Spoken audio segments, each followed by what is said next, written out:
Hey, this is Laura from Purl Soho, and I'm going to show you how to work double knitting with two colors. And the beauty of this technique is that you can work two different layers of fabric simultaneously. And when you're doing double knitting with two colors, you can get the color you want on the side you want. The design elements and applications are pretty limitless, but today I'm going to just show you the basics. The basics have a 4-row repeat, and I'm going to show you all 4 rows. Row 1 of double knitting in two colors is worked with either the main color or yarn A. For us, it's this browner color of the two, and it has just a 2-stitch repeat all the way to the end. So the first thing you're going to do is knit 1, then bring your yarn to the front in order to slip 1 purlwise. And then you just repeat those steps. So knit 1, slip 1 purlwise with yarn in front.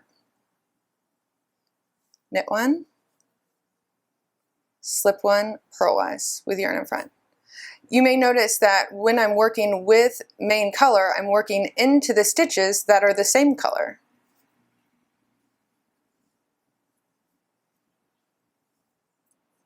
Here I am at the end of row 1, and you can see I have both of my working yarns coming off this edge, and I'm ready to turn my work in order to work row 2. So here we go. I've turned my work. Now the very important step to make sure you do before you begin working row 2 is how you carry your yarn up the side. It's going to either, if done properly, you'll close up this side seam, and if not, you'll have an opening here on the side. So what I want to do is identify the yarn I just worked with and the yarn I'm about to work with. The yarn I'm about to work with, I want to bring it underneath the yarn I just worked with. And now I'm ready to begin working row 2. It's going to seem very similar to row 1. So I'm going to knit 1, and then I'm going to slip 1 purlwise with yarn in front. Again, very similar to row 1, but this time I'm working with the white yarn and I'm working into the stitches on my needle that are white. Here I am at the end of row 2, having just worked the row with this white strand. And to work row 3, I'm going to need my main color, or this brown strand over here. So what that means is, instead of turning my work, what I want to do is slide my work. I want to slide it all the way to the other end of my needle. And then once your work is all the way at that tip of the needle, you're ready to work row 3.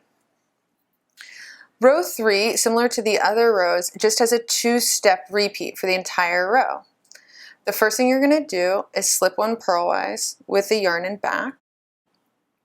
Then you're going to purl 1. Let's do that again. Slip 1 purlwise with the yarn in back, purl 1. Slip 1, purl 1. You may notice that once again, when I'm working with the brown color yarn, I'm working into the brown stitches. Here I am at the end of row 3, and you can see I have both of my working yarns here coming off of this edge, and so now it's time to turn my work in order to work row 4. Before you begin row 4, make sure to carry your yarn, your working yarn, which is the white yarn for row 4. You're going to kind of pull it up and in front of, and then to the back of the other yarn that you just worked with. So the new yarn you're going to work with, kind of pull it in front of and then to the back. And now we're ready to start row 4. Let me get untangled here. All right. So to do row 4, it's going to seem very similar to row 3. I'm going to slip 1 purlwise with yarn in back, and then bring my yarn to the front in order to purl 1. Slip 1 purlwise with yarn in back, purl 1. And once again, you may notice that when I'm working with the white yarn, I'm working into the white stitches. So here I am at the end of row 4. You can see I just finished the row working it with this white strand here. And row 4 is the last of your 4-row repeat. And so what I want to do is make sure I'm prepared for row 1. And row 1 uses the main color, or this brown color. So once again, what we're going to do is slide our work all the way to the other end of the needle. And now you're ready to start again at the top with row 1.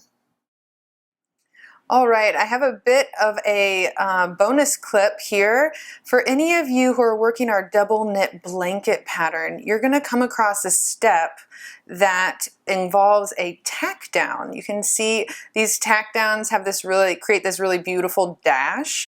They also join together the 2 layers of fabric that you're creating. Working the tack down is pretty simple, but I'm going to show you how. I'm going to take 2 normal stitches first, and then we'll do the tack down, and then I'm going to take 2 more stitches. So in this row, this step I would want to slip 1 purlwise with yarn and back, and then I'm going to purl 1. And now I'm going to work my tack down stitch. Now, whereas I normally would be slipping all the white stitches with yarn and back, I want to slip this stitch with yarn in front to create that tack down. Now my next stitch is a purl stitch, so I'm going to leave my yarn in front in order to purl, and then bring my yarn to the back in order to continue in pattern, slipping this stitch with yarn and back. And you can see here, this teeny little dash. It's a little hard to see this close to the needle, but you can see what happens here farther down on my swatch. Yeah, that's it. That's how you do a tack down in our double knit blanket.